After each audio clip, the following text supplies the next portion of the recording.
Sexual abuse is a widespread problem.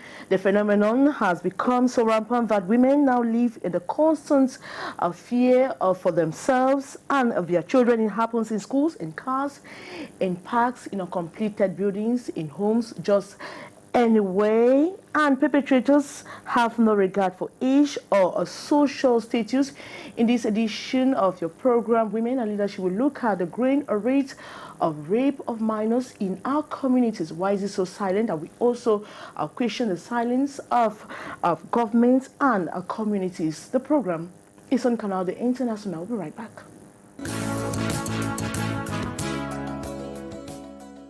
Nobody justifies a rape on a minor. It is a crime which has a devastating effects on victims, their families, and our communities. At large, observers say there is a need for laws to be reinforced regarding social assault in the country. Associations are fighting the growing phenomenon and sees that perpetrators should be punished and not allowed to go unpunished or go free. And in this edition, we have invited just the right persons to talk about this disturbing problematic in a society. We have Colette Anyangwe. She is a guidance counselor. You're welcome to the program. Thank you, madam. So it's the first time I'm inviting you on Canal International on the program on women. Yeah. I'm sure you have a lot to dish out. Is that your specialty, talking about women? Yes, I talk about women. I talk about youths as well. Now, what are the things to do about women? Actually, about women, I mostly emphasize on empowerment. Okay. Empowerment of women and their protection. Okay. So I focus more on they knowing their rights and trying to be protected and also empower themselves so that they don't find themselves in situations where they become more vulnerable. And are you satisfied? Sure, I'm satisfied. With the results, when you talk to women, are you satisfied that maybe... Of course, I'm satisfied because when a woman is empowered, it's like you've empowered the nation. Okay. We equally have Metro Kowong Patricia. She is a barrister at law. Metro, you're welcome to the program. Thank you, Mari. It's been a while. Thank you, it's been a while. I'm so excited again being in this studio, this beautiful studio of Canal the International. Thank you for having me on the program. Now, what is the most recent thing you've done that has to do with women and the girl child? The most recent thing that I did was to get these women. I organized a conference that I was talking to the girls about who they are. Okay. Charlotte just said something about empowering women. I can tell you that I'm really satisfied because as an author of the book, Woman, a Mystery of Hidden Power, and I expect the women, first of all, to know their value. The reason this book was written was to let the women understand the value. If you don't value yourself, nobody can value you. And it has been my fight, it's my burden to make women understand a woman. I am a woman, you're a woman, she's a woman. We are sitting in this studio to let others know that if we don't value ourselves, because nobody will ever value you.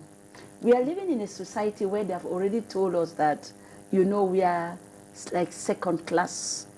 The woman is supposed to be considered a second class in whatever setup you find yourself in. And that's not how it's supposed to be. Oh, hell no. It is never, it has never, and it will never be. Because the women, first of all, have to know we have rights and obligations, privileges, like the man. All right. There's no difference between you and a man. There's no difference between me and a man. I am a man just like he's a man. All right. Now, today we are here to talk about the growing rate of rape of minors. We're talking of children below 18, even as young as 6 months. We've done stories of a child of 6 months, a year, 1 year, 2 years who are raped and they end up dying. It's true we're supposed to have different associations, at least two in the studio today. Unfortunately, they are not here.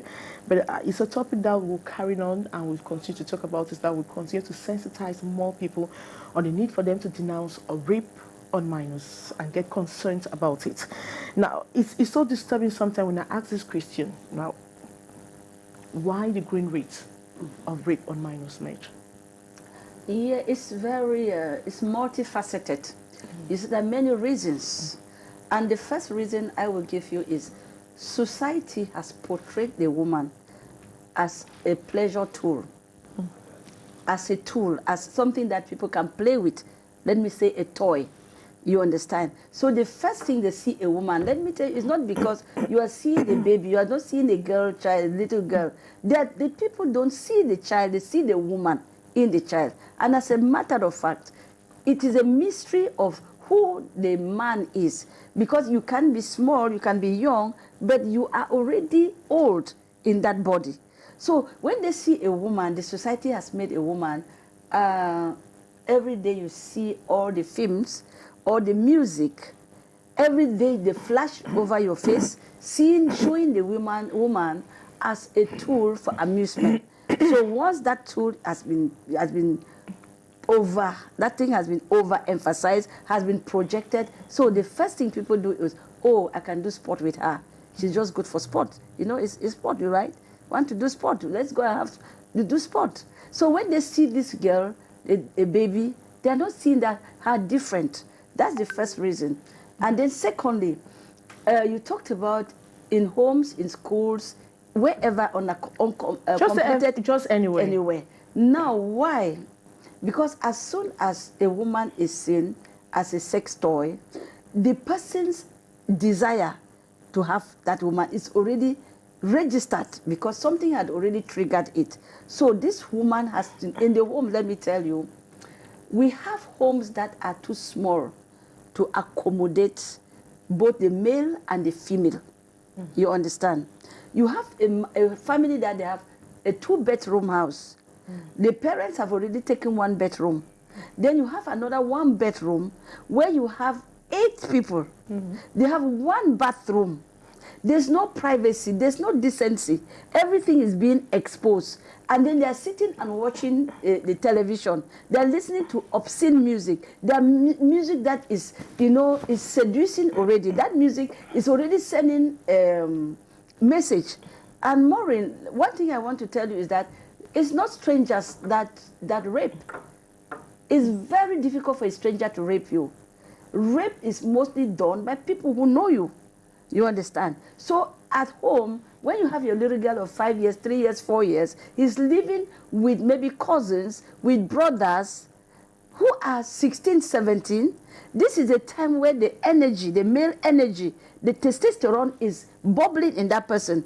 Immediately they finish watching some films, they listen to some music, that's already pushing them to that or when you talk about a parental, that's the role of parents in here. Yeah. What parents, how parents are supposed to normally act when they have that number of children just in 1 bedroom. Now, Colette and Yangwe, I want to ask now, how do you feel when you hear stories of rape just every day on the media and any other place, even in church?